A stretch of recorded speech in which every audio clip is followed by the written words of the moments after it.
pada akhirnya kita melihat bahwa pejabat kita ini mau melakukan sesuatu kalau diancam. Nah, itu. Kalau kita minta baik-baik dia nggak mau. Nggak mau, ya. Betul. Saat ini ada 3 penegak hukum ya, termasuk semuanya bisa mengusut korupsi. KPK, Kejaksaan, dan Kepolisian. Nah, yang muncul sekarang adalah seperti ada perlombaan di situ antara masing-masing institusi penegak hukum. Gimana ini, Bang? Sebenarnya perlombaan itu bagus, berlomba untuk kebaikan kan bagus. Oke.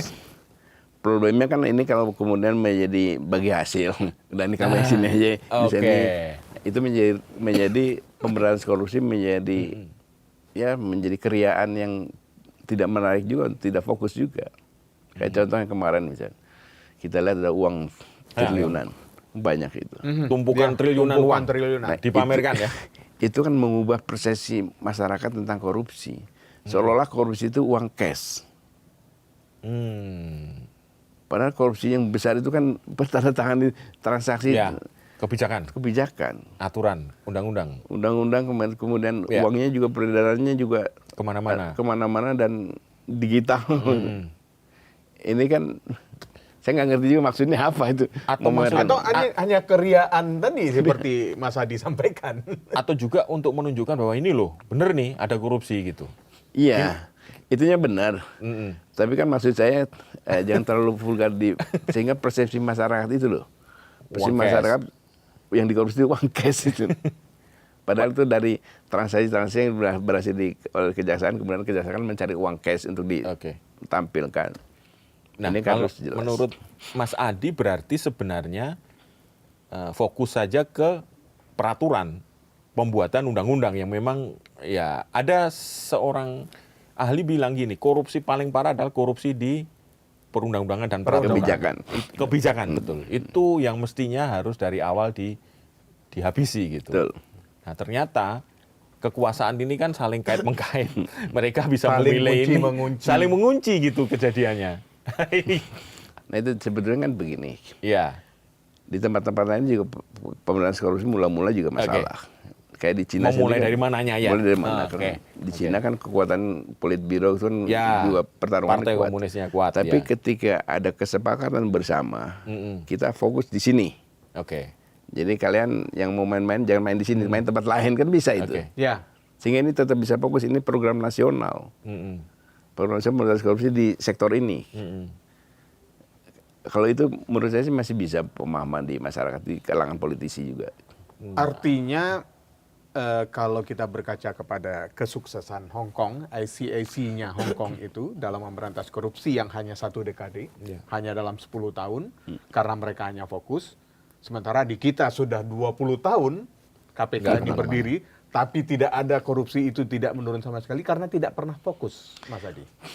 Diagnosanya begitu. Jadi bangsa ini paling lemah mendiagnosa. Kalau diagnosa salah kan terapinya udah pasti salah. Betul. Iya. Jadi kan mula-mula kan korupsi kenapa ada terjadi korupsi? Kenapa korupsi dari berantas? Karena masalahnya adalah kepolisian dan kejaksaan tidak serius. Betul, tujuan awalnya pendirian KPK kan seperti itu. Diagnosanya kan begitu, sehingga terapinya adalah bikin KPK. Ya, benar. Ya. Nah, bikin KPK ini kemudian harusnya kan dengan diagnosa itu kan berarti yang dia bersihkan pertama adalah polisi dan kejaksaan dong. Betul. Seperti kasus Hong Kong. Mestinya ya. Tetapi kemudian KPK didesain untuk memberantas korupsi, meninggalkan ini. Bahwa ini nggak benar, itu sekalian jalan. Akhirnya dia jalan ke sasar-sasar, segala macam itu nggak fokus. Random ya? Random. Ngacak. Random ngacak. Nah sementara yang ini kan terus berjalan nih. Yang mau dihentikan ketidakseriusan melawan korupsi ini dibiarkan juga berjalan. Nah akibatnya ya terjadi bias soal korupsi itu, pemahaman soal korupsinya nggak jelas. Dan sudah begitu kan rekrutmennya juga rekrutmen dari kepolisian dan kejaksaan. Iya, dari orang internal, orang ya lembaga yang akan disorot direformasi. Padahal alasan didirikan KPK karena lembaga ini. Tapi ngambilnya dari mereka juga. Ini kan nggak jelas ini. Bagaimana konsep berpikirnya? Nah kalau tadi disebut kalau Hong Kong kan pertama penegak hukum polisi dibersihkan dulu. Kalau Jepang tadi apa itu tadi? Industri. Industrinya, Di kawasan karena daerah memang industri. dia tahu inilah keunggulan mereka. Kalau Betul. ini diganggu, sama dengan Cina kan tadi. Nah kalau kita kan keunggulan kita misalnya soal sawit misalnya, Sumber tambang. daya, tambang. Dan sawit gitu ya. Misalnya ya, yang ini memang kekayaan alam kita yang memang banyak bocor dan banyak korupsi di situ yang disampaikan oleh Pak Prabowo juga. Dan Pak Prabowo sudah membentuk namanya Satgas apa itu? PKH. PKH. Untuk hutan. Untuk pengawasan hutan. Nah, ini belum berarti fokus. Kita nggak pernah mendengar kasus ke situ, KPK masuk ke situ. Maksud saya kan ini korupsi di Indonesia ini merusak lingkungan. Akibat dari korupsi ini kan kemudian bencana luar biasa di Sumatera. Iya, betul. Kenapa muncul bencana? Karena pemberian izin korupsi. Serampangan. Ya. Kemudian pengawasan terhadap pengelolaan itu korupsi juga. Di semua strata korupsi. Akibatnya lingkungan kita rusak. Ya. Alam rusak. Padahal yang didapat oleh pejabat dari situ kan seberapa dibandingkan kerusakan yang dahsyat ini. Nah seharusnya kan itu sudah dideteksi. Jadi kalau terjadi kerusakan lingkungan, itu harganya kan bukan nominal uangnya saja, tapi juga lingkungannya, waktu kita juga dibuang sih. Kayak contoh misalnya yang Sumatera, saya dengar dibangun 30 tahun ini belum tentu bisa kembali seperti awal ya. Seperti awal, jadi dari rusaknya kan luar biasa. Harusnya kan ini konsentrasi. Jadi yang mau dikasih izin pengelolaan hutan di track dong.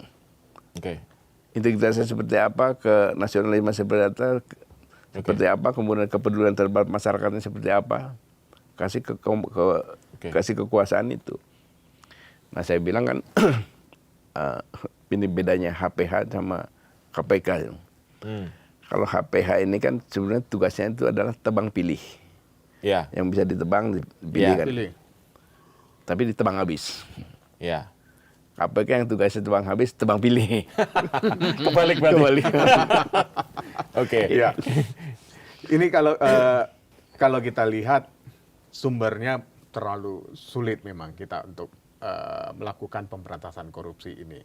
Secara politik kita lihat untuk menjadi anggota dewan mesin bahan bakarnya bisa sampai miliaran. Betul. Mereka akan habiskan. Sehingga dalam membuat kebijakan maupun undang-undang, akhirnya mereka juga mencari cara untuk menutupi beli bensin ini tadi. Nah akhirnya kan berujungnya, Mas Hadi tadi sudah menjelaskan, dari undang-undang kehutanan saja sudah ada celah untuk melakukan korupsi kerusakan lingkungan. Kalau kita mau benar-benar serius, bukan hanya sekedar jargon saja Mas Hadi, bagaimana cara memangkasnya? Apakah kita fokus saja dalam pengawasan undang-undang dulu, baru kita babat yang lain, atau seperti apa? Berarti kan kita desain dulu KPK-nya. KPK ini mau buat apa buat kita? Kalau misalnya mau kita kesepakatan nasional, kesepakatan bangsa bahwa kita perlu melindungi ekosistem ekologi, berarti KPK difokuskan untuk itu kan orang-orangnya seperti apa, kan dijelasin dulu. Ini kan nggak ada penjelasan. Jadi siapa aja yang penting punya background hukum ini diseleksi dapat, kemudian nah akibatnya dia nggak paham secara kultur memberantas korupsi, tidak paham secara logika, tidak paham secara hukum, tidak paham secara dampak sosial terhadap korupsi itu. Mereka hanya berpikir bahwa korupsi merusak, tapi apa yang dirusak? Kan itu. Daya rusak korupsi itu di mana yang paling besar?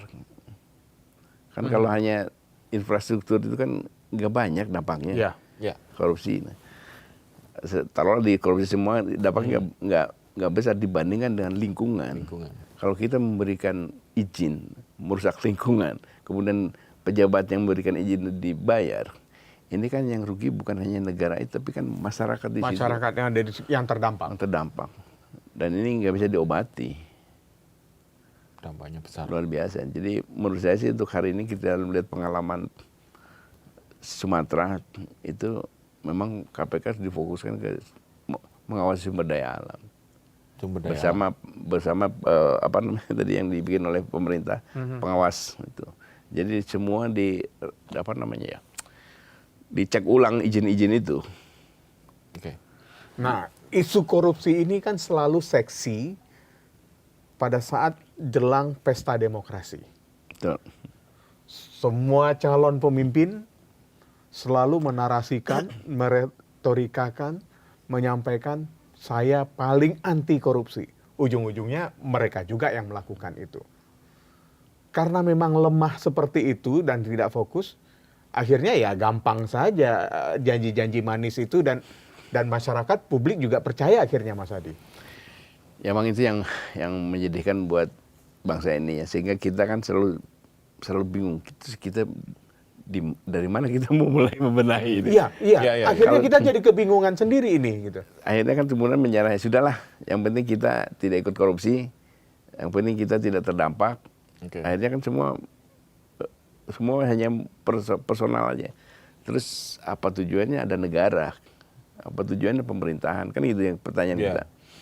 Kemudian pertanyaan ini kan berlanjut kepada kembali yang dari sisi teologis itu, bahwa Tuhan itu memberikan semua persyaratan kepada bangsa ini untuk sejahtera. Ya. Nah, harusnya kan rakyat menyadari itu, jadi menagih para pengelola negeri ini untuk mendistribusikan dengan adil. Nah, untuk adil itu kan nomor satu memang tidak untuk diri sendiri. Kan sebenarnya banyak di doktrin-doktrin, di legenda-legenda keagamaan bahwa pemerintahan yang jujur itu akan melahirkan kesejahteraan. Ya. Nah, ini kan berarti soal etika dan moral. Nah, pertanyaannya adalah etika dan moral ini kan otoritasnya agama. Kita kan nggak punya kewenangan untuk etika moral, karena etika moral kan nilai-nilai yang ilahiyah. Kemudian muncul pertanyaannya, terus apa yang dilakukan oleh ormas-ormas keagamaan, oleh PBNU, Muhammadiyah, KWI, PWGI, Walubi, Matakin, yang Buddha itu apa? Walubi. Selama ini yang menarik itu, selama ini saya memantau mereka belum pernah bicara soal etika dan moral yang menyimpang di bangsa ini. Nah, ini kalau kita mau memfokuskan, kita tagih mereka aja. Kenapa kalian tidak bicara soal etika dan moral kepada bangsa ini? Iya. Sehingga padahal kan setiap pejabat dalam sumpahnya kan memakai agama itu atas nama Tuhan. Iya. Nah, jadi kalau kembali ke situ dulu, kembali berarti kan itu kembali ke jati diri manusia ya. Manusia yang beradab itu kan yang berketuhanan, kemudian membangun kebudayaan. Kemudian kebudayaan itu kan diawasi oleh etika dan moral, kemudian dikontrol lagi oleh hukum. Jadi ada sambungan itu. Jadi menurut saya sih, kita pertama harus memahami hakikat kita hidup ini. Kemudian tujuannya apa. Kemudian kembali menertibkan pola hidup. Nah, dari situ kemudian baru akan muncul. Tapi problemnya kemudian adalah untuk menuju ke situ perlu kepemimpinan. Nah, kita mencari pemimpin yang bisa membawa ke situ. Karena kalau pemimpinnya berkualitas seperti itu, sebetulnya mudah. Rakyat ini sangat taat kepada pimpinannya. Oke. Berarti sampai sekarang belum ada yang mampu menyatukan kekuatan moral ketika situasi dianggap sudah sangat krusial seperti sekarang. Betul. Terhadap korupsi. Saya sih belum melihat. Belum melihat ya? Belum melihat. Sebetulnya Pak Prabowo itu bisa. Karena dia kan pertama dia pegang kekuasaan besar. Yang kedua, dia bukan Jawa 100%. Ya. Jadi setengah Jawa. Ya. Sehingga dia bisa melepaskan budaya kekuasaan Jawa. Nah, saya bilang budaya Jawa itu, budaya kehidupan Jawa itu bagus. Tapi budaya kekuasaan Jawa itu cenderung Machiavellin. Machiavelli itu paling intrik, kalau kelihatan Mataram ya. Mataraman intrik, bunuh-bunuh, fitnah dan lainnya, kebohongan sih. Nah, jadi itu selalu terbawa oleh pemimpin yang dari Jawa, yang pure Jawa. Selalu melahirkan itu. Nah, saya berharap kepada teman-teman ini, mumpung Prabowo ini setengah Jawa, dia bisa mulai keluar dari kejawaannya, makam kekuasaan Jawanya ya. Nah, kalau itu terjadi, ya bisa lebih cepat lah menyelesaikan persoalan masa ini. Nah, tapi kan yang menarik ini adalah yang saya dengar ya, bahwa ruang lingkup presiden itu di lapisan atas. Oke. Yang pekerja di lapisan kedua. Iya. Ini sering nggak nyambung. Nah, Jadi presiden ngomong apa, dibung apa. betul. Betul. Contoh yang bencana ini.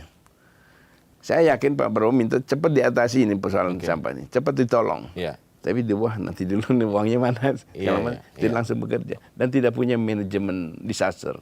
Oke. Ini juga problem kita juga. Jadi menurut saya sih manajemen di kita ini yang masalah. Manajemen korupsi nggak jelas, manajemen kekuasaan nggak jelas.